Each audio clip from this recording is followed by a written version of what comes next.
With this session, I would like to introduce to you the second overriding dimension, where we can summarize the remaining 4 of the 9 fundamental cultural dimensions of the GLOBE project. These dimensions are shown on the north-south axis on our world map, and they all deal with the question, how important are issues, performance, and rules in a culture?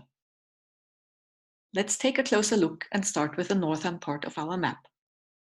One important cultural dimension the GLOBE study identified is performance orientation.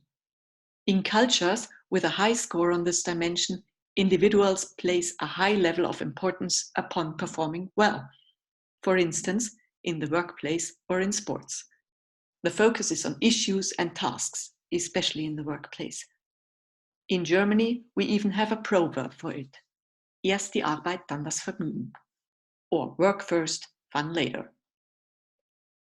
People in cultures with high performance orientation tend to see time as a scarce resource. Time is money and it has to be utilized best.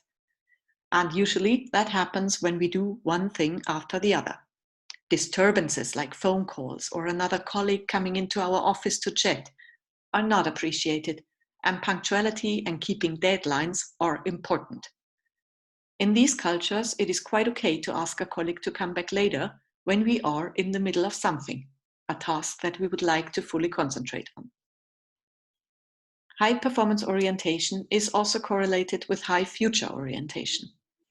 In these cultures, people place a high focus on long-term goals and long-term planning, and they work hard in order to reach and implement them. When collaborating with different cultures, emphasis should also be placed on the cultural dimension uncertainty avoidance.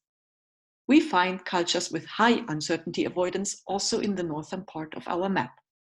These cultures tend to believe that laws, rules, procedures, and orderliness can reduce the risks and uncertainties of the future.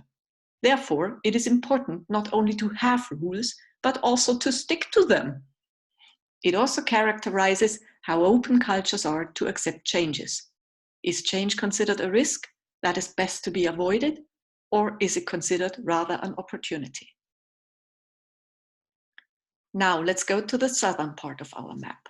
And just to be clear, all cultures view high performance as something positive.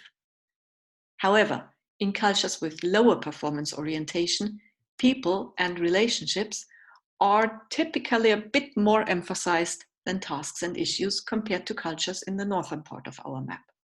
These cultures value a lot who one is more than what one does. In cultures of the southern part of the map, time is seen as fluid with no specific structure. Some say, you have the clock, we have the time. Here, people tend to multitask and disturbances are accepted. Punctuality and detailed long-term plans are less important. Let me give you an example.